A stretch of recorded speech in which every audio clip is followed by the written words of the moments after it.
bien joué, attention. Attention. Attention, récupéré encore. Déviation, contre-attaque sur Amenar, attention, récupération. Le joueur qui va essayer de jouer, attention. Attention. De jouer, attention. Attention. De jouer, attention. Attention.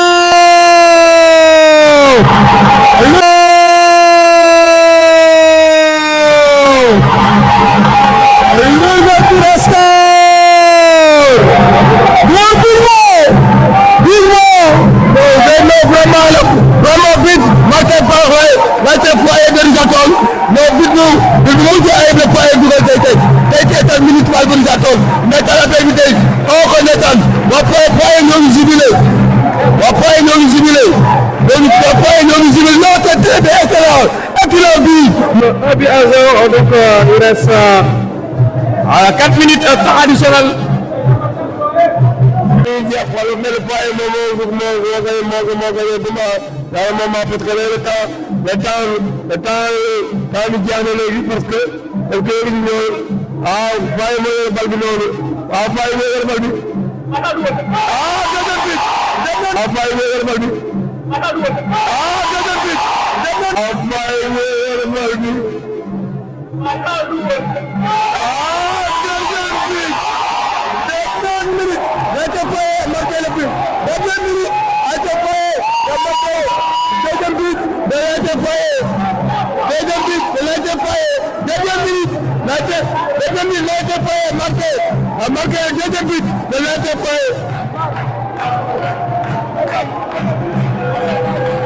Ils sont venus très nombreux aujourd'hui, nous pousser, mais aussi remercier tous ceux qui ont contribué de près ou de loin à ce démarrage. C'était pas évident parce que nous n'avions pas eu beaucoup de temps pour faire une préparation hivernale correcte, mais quand même, les joueurs n'étaient pas des acteurs passifs. Ils revenaient des navétanes, donc on a su, par rapport à ça, jongler et essayer de mettre en place une équipe. Nous avons un effectif qui est composé de presque 40 bons joueurs et ça a été très difficile pour nous, pour un début, de faire une sélection avec 18 joueurs. Mais vous avez vu, les gosses ont répondu présent, ils ont répondu à notre attente et nous félicitons l'équipe de l'ASSUR. C'est un championnat qui va durer presque 20 matchs, nous sommes à notre première sortie. Mais c'est bon aussi de démarrer par une victoire pour la saison. Et là aussi, ça va permettre aux uns et aux autres de revenir autour de l'équipe et c'est l'essentiel. Mais encore une fois, je félicite tous mes joueurs et le staff, donc, et le bureau pour le travail qu'ils ont eu à faire. Et vous-même la presse, parce que vous nous avez mis la pression de manière très positive en participant à l'élaboration de ce plan que nous sommes en train de faire. Donc aussi, encore une fois, merci à tout le monde et on vous donne rendez-vous aux prochaines sorties. On va essayer de faire de notre mieux pour vraiment satisfaire la demande qui est là. Richard regorge de jeunes joueurs et de très bons joueurs. Nous voulons mettre une très bonne équipe en place et nous ne pouvons pas le faire seuls. Nous demandons l'appui de tout le monde. Nous appelons toute la population autour des deux équipes. Moi, je dirais toujours des deux équipes parce que nous avons la place à l'élite. Et là aussi, c'est un travail qui va nous permettre de faire. Et des moyens aussi, on en demande. Voilà. Des nouvelles automatismes du BOSO, donc ça veut dire certainement qu'il y a un travail qui a été fait. Oui, nous travaillons sur beaucoup de choses. Parce qu'aujourd'hui, même les boss m'ont surpris sur le plan offensif. Parce que nous, pour démarrer la saison, on avait commencé par l'animation défensive. Parce qu'on se dit toujours, si on ne perd pas, si on ne prend pas de but, on ne perd pas de match. Donc, grignoter point par point. Mais aujourd'hui, nous avons été surpris par les jeunes qui ont eu à développer un jeu très rude, parce qu'en premier mi-temps, nous avons été bouffés au niveau du milieu de terrain, mais là, il a fallu rectifier. Et après le rectificatif, on est revenu. Et là, ça nous a permis de placer 2 comptes qui nous ont permis de mettre 2 buts. Et là aussi, je dis qu'il y a un travail encore à faire, parce que nous avons travaillé tout simplement sur l'animation défensive. Maintenant, cette semaine, on va travailler sur l'animation offensive. Peut-être d'ici 5 ou bien 6 journées, on va avoir une équipe vraiment rodée avec du beau jeu et beaucoup de buts. Oui, mais rappelons que la victoire, vous l'avez eu quand même à travers un derby, c'est crié.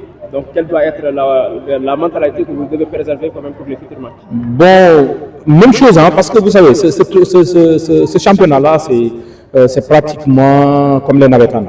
chaque match est important parce que nous jouons dans une poule de 6 et il faut être parmi les 3 premiers pour prétendre jouer au play-off. Les 3 premiers, donc vous êtes rassurés déjà de ne pas descendre cette année, mais aussi de pouvoir jouer au play-off. Donc ça demande beaucoup de choses et nous en sommes conscients. Nous en sommes conscients et nous allons continuer à travailler. Super.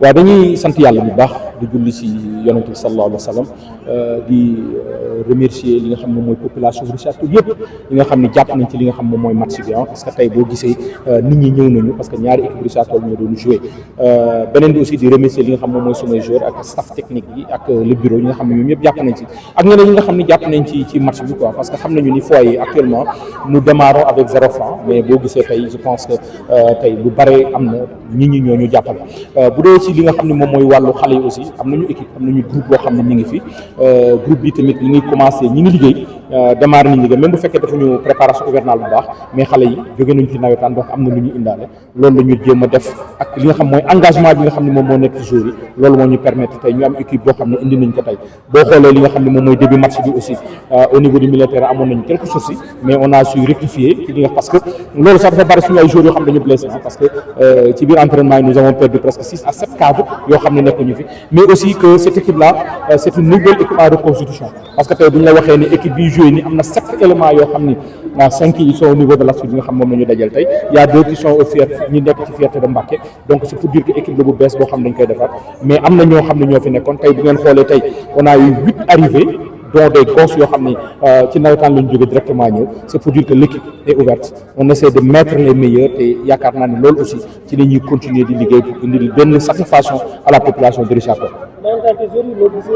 waaw mentalité bu forte la parce que nag derby la woon ci entre ay morom parce que bi ñu ñëwee présentation loola nee naa leen ay doomaani Richard Toll rek ñooy joué boo xoolee ci dans les buts de l'Assur seen défense bi seen militaire bi suñu ay xale rek ci nekk dañuy saafonte ñun ñoo si nekk donc derby la nag c'était entre des frères et du woon yomb la mentalité c'était déjà bon wujje nag dafa am wujje la quoi ay wujj lañu mais wujj aussi dans le sens positif joué nañu année yëpp ñu ngi daje di match ni mais tey yàlla dimbali ñu am li nga xam mooy victoire mais là je l'ai senti ci biir li nga xam moom mooy entraînement yi parce que xale yi même da ngay gis ñoo xam ne ils étaient dans un état grippal mais ñun ñëpp dañu leen ñëw entraînement di jàpp tey boo xoolee kaw tribune ñun ñëpp ils étaient là ñoom en début de match ñëw nañu jox li nga xam ne mooy seen loxo li nga xam moom mooy seen morom ça veut dire que la mentalité est là c'est vrai que nous allons sortir on va essayer mentalité boobu ñu yóbbu ko fekk fu ñu jëm mais quand même je pense que lépp bu ñu ko bëggee def rek il va falloir avoir l'appui de tout Richard Toll surtout vous la presse nga xam ne dañ leen di remercier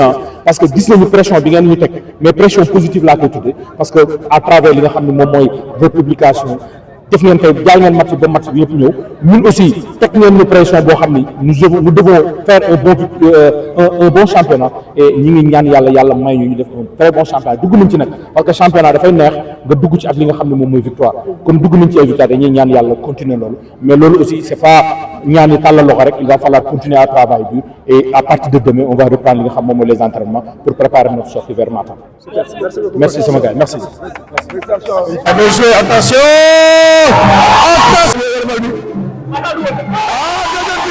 Attention!